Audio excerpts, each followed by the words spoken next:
Sampai kapan PPKM ini berakhir?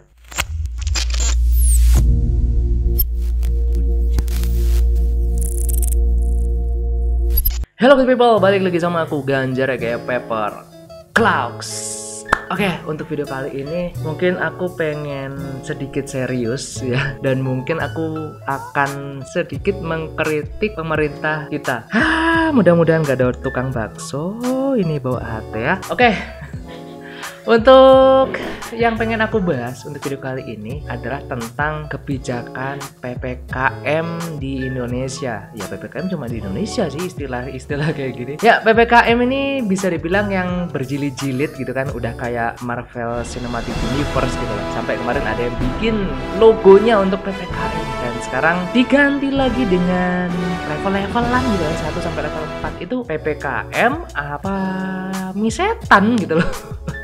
Nah, mungkin di sini aku pengen coba menjawab kenapa sih PPKM kali ini untuk bulan Juli ini itu sepertinya bisa dibilang lebih mematikan dibandingkan PPKM sebelumnya atau PPKM di tahun kemarin. Oke, kalau misalnya kita lihat dari segi kesehatan, untuk periode sekarang atau waktu yang sekarang ini memang karena ada varian-varian baru gitu kan, ada varian Delta yang lebih menularkan. Sampai video ini aku bikin, itu Indonesia bisa dibilang 3 besar persentase penularan COVID tertinggi di dunia. Jadi kalau misalnya kita ngomongin kesehatan. Dan kalau misalnya kita ngomongin dari segi ekonomi, sisi ekonomi, PPKM kali ini itu lebih meluas untuk impact-nya, teman-teman. Nah, kalau misalnya kita ngomongin orang yang kerja gitu kan, terutama yang harus kerja di lapangan atau orang lapangan, ini sangat-sangat terimpact banget, teman-teman. Toko-toko offline itu juga banyak yang tutup, terimpact juga. Penurunan penghasilan itu banyak dialami sama berbagai sektor loh untuk sekarang nih. Karena gini, kalau misalnya kita ngomongin ketika penghasilan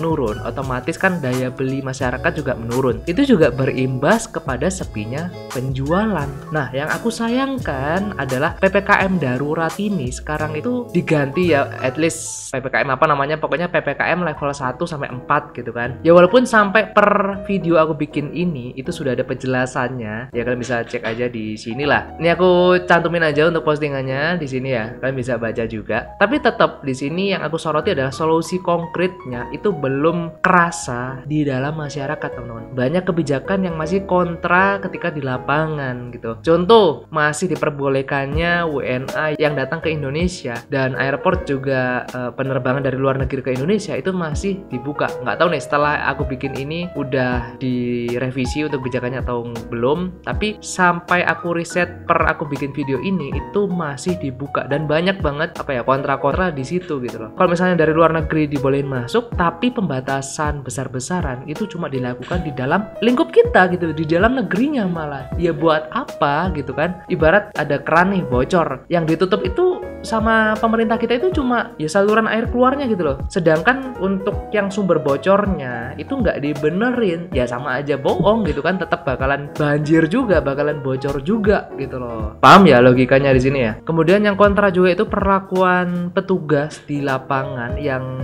bisa dibilang semena-mena kepada pedagang-pedagang kecil gitu kan, yang terkesannya nggak humanis, langsung asal angkut, langsung asal marah-marah. Ya walaupun alhamdulillah banyak kepala daerah yang langsung merespon video-video yang viral. Ya ini alhamdulillahnya viral gitu kan. Kalau misalnya nggak viral ya mungkin mereka juga diem aja gitu kan. Nah itu sama mereka langsung direspon dan langsung dibilangin kalau misalnya penegakan PPKM ini harus dengan humanity. Terus apalagi ya, ini kalau misalnya aku bahas itu sebenarnya banyak banget kebijakan yang kontradiksi dari pemerintah kepada masyarakat ketika udah di lapangan gitu. Ya kalau misalnya ini nggak segera dibenahi, ya mungkin orang-orang bukan lagi nggak percaya sama COVID, tapi mereka itu lebih nggak percaya sama pemerintah gitu loh. Nah bisa jadi mungkin orang-orang yang sekarang nggak percaya COVID atau yang gampang karena hoax, berita-berita bohong gitu kan tentang COVID bla bla bla, itu karena mungkin mereka udah putus asa gitu loh dengan segala kebijakan, keterbatasan bisa dibilang keterbatasan ekonomi juga. Nah kebijakan yang dibuat pemerintah kita itu nggak berdampak banyak gitu ya. Akhirnya mereka ketika ada berita-berita baru yang menurut kita atau menurut mereka yang mengalami hal tersebut relate, dan ini kayaknya masuk nih, ini kayaknya bisa nih, ya mereka akhirnya kemakan gitu sama hoax. Contoh kayak kemarin kasusnya Dr. Louis misalnya, yang katanya COVID nggak menular dan segala macem. Ya mungkin dengan apa ya, sebagian orang yang aku bilang kondisinya seperti tadi melihat Dr. Louis itu sebagai pahlawan gitu loh, melihat orang-orang yang melawan pemerintah atau melawan berita-berita yang mainstream itu menurut mereka pahlawan gitu, walaupun mungkin hasil akhirnya hoax jadinya, atau hasil akhirnya bisa jadi tidak sesuai atau tidak benar seperti yang mereka posting atau yang mereka sampaikan. Tapi ya untuk di awal-awal orang itu terpengaruh gitu loh. Kalau misalnya kita ngomongin kebijakan pemerintah sebenarnya udah bagus gitu kan, tentang 5M gitu penyuluhannya. Tapi ya kalau misalnya 5M itu sebenarnya kita sebagai individu itu harusnya sebagai kesadaran diri juga sih, bukan pakai masker misalnya cuma gara-gara ada razia, atau pakai masker gara-gara ada Satpol PP misalnya kayak gitu. Ya enggak gitu loh, ya kita pakai masker itu untuk preventif diri sendiri gitu. Harusnya kan kayak gitu untuk melindungi kita dari virus COVID-19 ini gitu loh. Nah, kemudian misalnya kita ngomongin tes swab antigen, PCR. Masalahnya gini teman-teman, tes ini kan nggak semuanya free, nggak semuanya gratis. Ini kan kita pengen tahu kita kena COVID atau enggak, kita tes, itu kan bayar, keluar duit. Nah, ketika kita di dalam kondisi nggak bisa kerja atau di PHK atau jualan sepi, ketika kita agak sakit pengen tes, ya duitnya dari mana gitu loh. Ya kalau misalnya mungkin di luar negeri kita bisa bilang tes-tes tersebut disediakan sama pemerintah free untuk rakyatnya. Tapi ya kita ngomongin lagi Indonesia gitu. Indonesia tuh luas, nggak bisa semuanya dikasih free. Tanggungan negara kita itu apa ya, banyak gitu kan di negara lain, ya nggak bisa dikasih free, ya tambah kukut negaranya gitu loh. Ya bisa sih sebenarnya dapat tes gratis, tapi kan harus kena COVID dulu gitu. Ya kali gitu kan. Dan aku juga di video ini pengen mengucapkan terima kasih banget buat orang-orang yang masih punya hati, yang mau bantu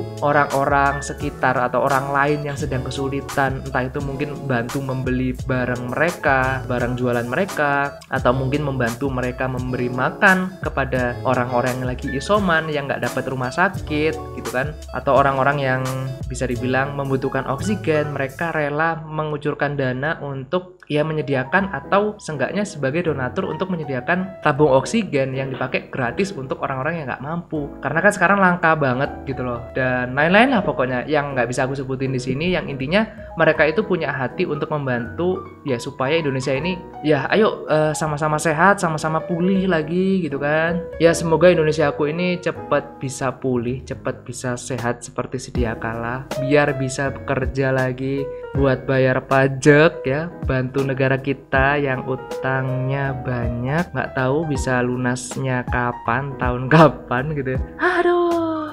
Ya mungkin itu aja teman-teman untuk unek-unekku video kali ini yang pengen aku tuangkan di sini. Ya semoga aku nggak tiba-tiba besok di depan rumah ada tukang bakso bawa HT gitu ya. Mudah-mudahan nggak hilang aja. Kalau misalnya aku lama nggak upload berarti ya kalian tau lah aku kemana. Ya tapi intinya di video ini aku ada platform, aku juga sebagai rakyat Indonesia, karena negara kita juga masih menganut sistem demokrasi, ya kan? Masih demokrasi kan? Belum ganti kan? Karena kita masih menganut demokrasi, dan ini menurutku bukan suatu hujatan kebencian, tapi ini lebih ke kritik juga kepada pemerintah kita. Dan aku juga mengapresiasi buat pemerintah kalau misalnya mereka kerjanya baik, kerjanya bagus, tapi ya balik lagi, kadang masih banyak kurangnya dibandingkan yang positifnya. Tapi ya kita sesama warga Indonesia, sesama masyarakat, ya kita sebisa mungkin bantulah. Kita nggak terlalu mengharapkan bantuan dari yang atas atau dari pemerintah gitu ya. Kita menganggap ya kalau misalnya dibantu ya oke, tapi kalau misalnya nggak bisa membantu ya udah, kita sesama rakyat ini ayo kita saling bantu-bantu, kita gotong royong supaya ya kita seperti sedia kala gitu, ekonomi membaik, kesehatan membaik, pendidikan mulai sekolah lagi dan segala macam. Semoga nggak terlalu lama lah untuk COVID ini, karena udah jalan 2 tahun dan ini lumayan banyak yang udah jatuh, banyak yang udah menyerah.